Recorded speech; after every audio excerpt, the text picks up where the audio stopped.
Hello, this is Jack Knows Business. But do you know Jack? And today we're with Andy from TadPole Adaptive. Hello, Andy.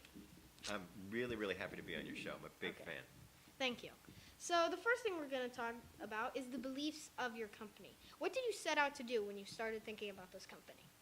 Well, my partner owns a brick and mortar store that sells adaptive equipment and medical equipment for people with special needs. He specializes in children. He's a physical therapist, and he had a sticky on his desk for a number of years saying, "Go online." And he called me, and we talked about it for a while, and finally we decided just to do it.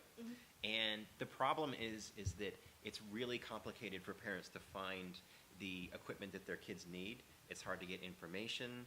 There's insurance hassles. So much of it is out-of-pocket expense. So we want to offer an online store that has the best equipment at great prices. You can call and talk to a physical therapist. We're going to use extensive social media and video to talk directly to the parents and get the information out. We estimate that your average child with special needs about 8 or 9 pieces of equipment. If you were to think about everything they need in school and in the home and in the bathroom and all of that. So there's definitely a need for more stuff and an easier way to get it. Yes. So you set out for more convenience for parents. Yes, and information. So how does the industry work right now? It works in a couple different ways. Usually if you go and you need a piece of equipment, you'll go to your local brick and mortar store and you'll deal with your insurance company. You'll go to a physical therapist or a doctor, and there's lots of paperwork and hassle and headaches. When we first started, I talked to my partner Craig about, because I'm in a wheelchair, so I'm very familiar with all the headaches myself. And I said, if you need to get a wheelchair, how many steps are there? And he said, without even blinking, 37. So we decided, why can't there just be 2 or 1 to do it? Now, granted, we don't deal with insurance, which is going to limit, but we do get the best prices out there, since so much is out of pocket. Yes. So what was the biggest problem you felt like with the industry and what you wanted to change? There are a couple things. I found that bias is one of them. A lot of the companies are selling their own products, and they'll recommend the products that they manufacture or have a higher profit margin on than what is best for the child.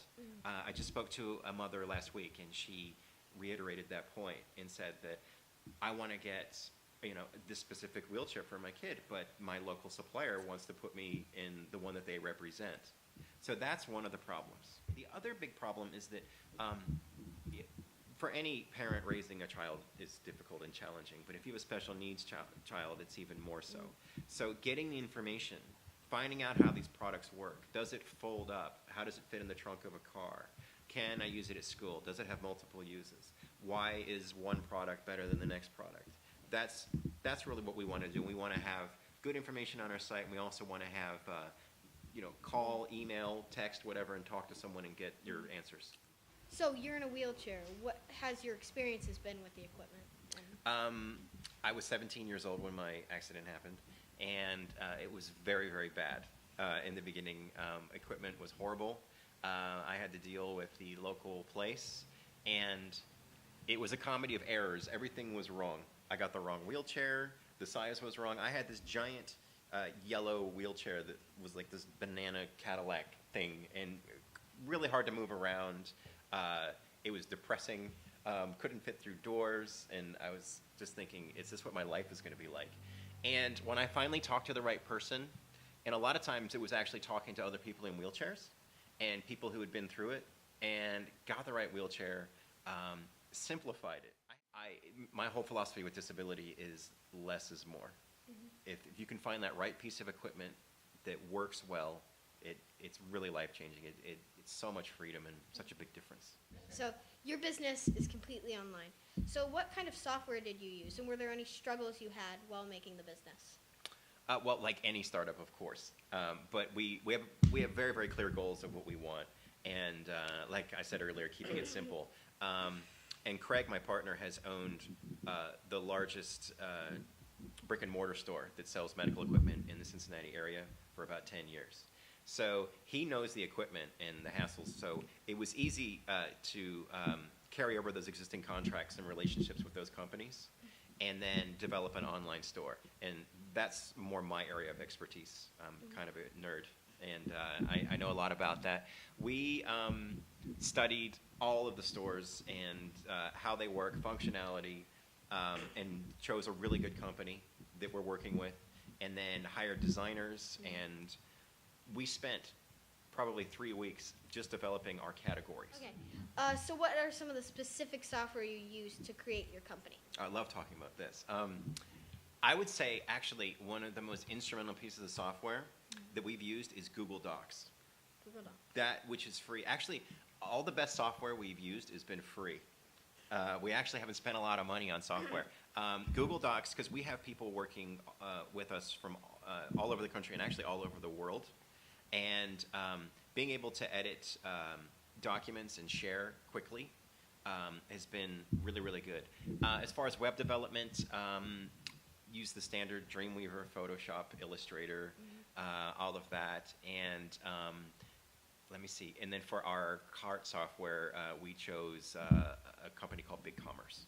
BigCommerce. So do you have any problems with BigCommerce, or were they very straightforward? Yes and no. I'm a big fan of BigCommerce, but the gear that we sell, I like to call it gear, and equipment's so boring, but a lot of it has a lot of configurations and options, and that's one limitation that we've run into. But we're sorting that out, and it's actually made us more creative in some ways of how we want to display products, and it's actually made us better at shooting video and things like that, because there's no better way to get the point across on a product, I think, than having someone show it to you and talk about it. I have a question. What are some of the new cool products that are coming out from your manufacturers? Oh, there's some great stuff. There's some really great standing devices. Standing is really important in development for a child with a disability, and even adults. I try and stand as much as I can. It's good for bone density and gravity and blood flow and all of that. There's some really neat things coming out that way. There's some really great bikes, adaptive bikes that are coming out, or that are actually already out, and that we're going to be selling. And I don't know, I'm sure you guys remember your first bike and how amazing that was. So all kids should be able to do that. There's a company that's making custom crutches. You can submit your artwork, and they'll do metal shop engraved things. We want to put the TadPole on that and sell that. There's a lot of, as far as assistive technology, there's a lot of stuff coming out on the iPad that I find really fascinating. A lot of kids who can't speak properly or have different types of disabilities use screens to communicate, or wireless devices to control things in their house. So I am very interested in those sorts of things. Jackson, I watch all your shows, big fan, like I said, and I really liked your review of The 4-Hour Workweek.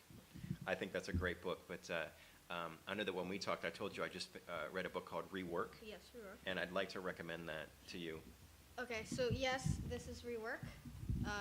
You can get it on iTunes as an audiobook for $10.95. So. Good. I actually enjoyed the audiobook. It's done by the guys from 37 Signals, and actually, I'll give your viewers a tip. Everything in the book is on their blog, which is called Signal versus Noise. So it's just a compilation of all the stuff they wrote on there, so you can actually get all the information for free. But I like listening to it. I find it pretty inspiring. There's some really, really good advice in there.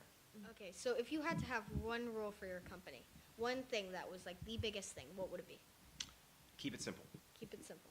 Yes. Okay. It's nice having you here. Thank you. Yeah, we're really looking forward for the website launch, and you can actually see the website right now at the screen. So, thank you. And this was Jack Knows Business. But do you know Jack?